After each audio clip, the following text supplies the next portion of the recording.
السلام علیکم ناظرین، سیدہ خانم بخاری یوٹیوب چینل پر آپ سب کو خوش آمدید۔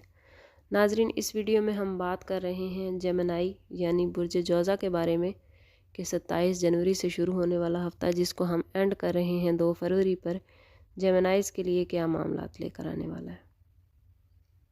جیمنائی، اس ہفتے میں آپ کا سٹریس لیول تھوڑا بڑھ سکتا ہے۔ اس ہفتے کا آغاز تنہائی کے احساس کے ساتھ ہوگا۔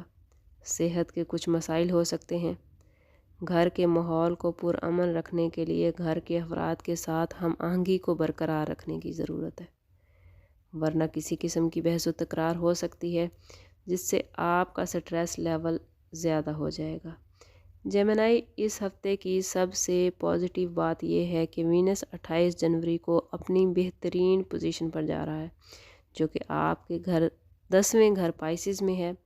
راہو یہاں سے پہلے سے موجود ہے۔ راہو اور وینس کا یہ جوڑ آپ کی زندگی کے تمام معاملات کو بوسٹ کرنے والا ہے۔ زندگی کے تمام معاملات میں یہ دونوں سٹارز مل کر آپ کو پازیٹیوٹی دے رہے ہیں۔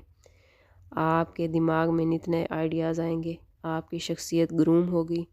مارس چونکہ ریٹروگریڈ ہے، اس وجہ سے آپ کو کبھی کبھی کسی بات پر تھوڑا غصہ آ سکتا ہے، اس لیے قریبی دوستوں اور رشتہ داروں کے ساتھ بحث و تکرار سے گریز کریں۔ ہفتے کے آخر میں کاروباری لحاظ سے حالات سازگار رہیں گے۔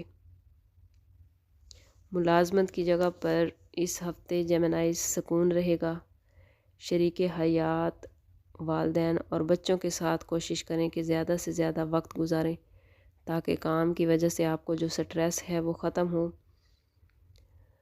جیمنائی، یہ ہفتہ خود احتسابی کے لیے بہترین ہے۔ اگر ٹیرو کارڈ سے دیکھیں تو اس ہفتے میں آپ کا کارڈ کنگ آف کوائنز کا ہے، جو دولت، محبت، کامیابی اور سکون لے کر آتا ہے۔ یہ کارڈ آپ سے کہتا ہے کہ آپ کی حیثیت اس وقت ایک بادشاہ کی ہے۔ آپ ایک مضبوط اور باصلاحیت لیڈر ہیں۔ آگے بڑھیں اور اپنی دنیا کو فتح کریں۔ اللہ تعالیٰ سب کے لیے آسانیاں پیدا فرمائے۔ ملتے ہیں اگلی ویڈیو میں، تب تک کے لیے اللہ حافظ۔